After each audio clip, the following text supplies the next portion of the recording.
আসসালামু আলাইকুম ওরহমতুল্লাহি ওয়াবারাকাতুহু। সম্মানিত দর্শক, যে যেখান থেকে দেখছেন ও শুনছেন, আজকের দিনই আলোচনায় সকলকে স্বাগতম জানাচ্ছি। আমি শেখ মিজানুর রহমান সিরাজি। সম্মানিত দর্শক, আজকে আমরা রোজা ভঙ্গের কারণ নিয়ে আলোচনা করব ইনশাআল্লাহ। রোজা ভঙ্গের কারণ সমূহের মধ্যে প্রথমত, কানে ওষুধ কিংবা তেল ডাললে, নাকে ওষুধ অথবা তেল ডাললে, অথবা নস্য টানলে, অথবা পায়খানার জন্য ডোজ নিলে রোজা ভেঙে যায়। 2. পেশাবের রাস্তায় ওষুধ বা তেল ঢোকানোর দ্বারা রোজা ভেঙে যায়। 3. দাঁত দিয়ে রক্ত বের হওয়ার পরে তুতুর সঙ্গে সে রক্ত গিলে ফেললে রোজা ভেঙে যায়। কিন্তু রক্ত যদি তুতুর চেয়ে কম হয়, অর্থাৎ এতে রক্তের স্বাদ না পাওয়া যায়, তাহলে রোজা ভঙ্গ হবে না। 4. ভুলে খাওয়া দাওয়ার করার পরে রোজা ভেঙে গেছে মনে করে পুনরায় কোনো কিছু খেলে রোজা ভেঙে যাবে। 5. এখনো রাত বাকি আছে মনে করে সুবহ সাদিক হয়ে যাওয়ার পর কোনো কিছু খেলে বা পান করলে রোজা ভেঙে যাবে। 6.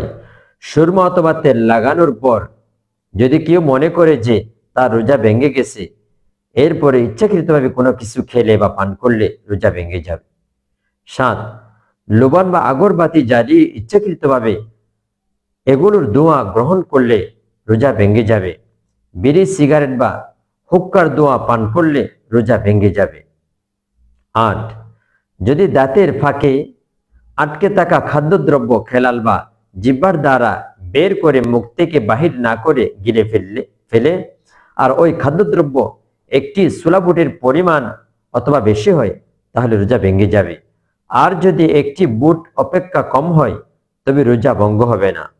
আর যদি মুখ থেকে বাহিরে করে এনে তারপর আবার গিলে ফেলে, তাহলে ছোট হোক বা বড় হোক রোজা ভেঙে যাবে।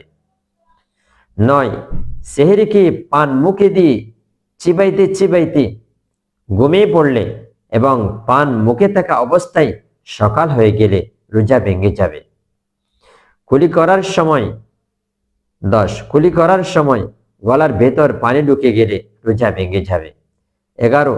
ইচ্ছাকৃতভাবে মুখ ভরে বমি করলে রোজা ভেঙে যাবে, আর অল্প বমি করলে ভাঙবে না। 12. যদি একটি কঙ্কর অথবা একটি লোহার বা সীসার গুলি অথবা এমন কোনো জিনিস গিলে ফেলা হয় যা সাধারণত মানুষ খাদ্যরূপে খায় না বা ওষুধ রূপে সেবন করে না, তাহলে রোজা ভেঙে যাবে। 13. কোনো প্রেগনেন্ট মহিলার যৌনিতে কোনো দাত্রী আঙ্গুল ঢুকালে অথবা নিজে নিজের যৌনিতে আঙ্গুল ঢুকালে পরে বের করে আবার ঢুকালে, তাহলে রোজা ভেঙে যাবে। যদি কারো আঙ্গুলে প্রথমত পানি থাকে, তাহলে পানি নিয়ে যদি কোনো যৌনিতে আঙ্গুল ঢুকায়, তাহলে প্রথমবারই রোজা ভেঙে যাবে।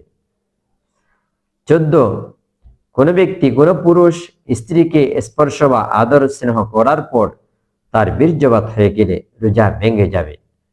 সম্মানিত দর্শক, আমরা রোজা ভঙ্গের এই কারণগুলি বলেছি। এই বিষয়গুলি আমরা যদি কারো হয়ে যায়, তাহলে তার রোজা কাজা করতে হবে, কাফারা করতে হবে না।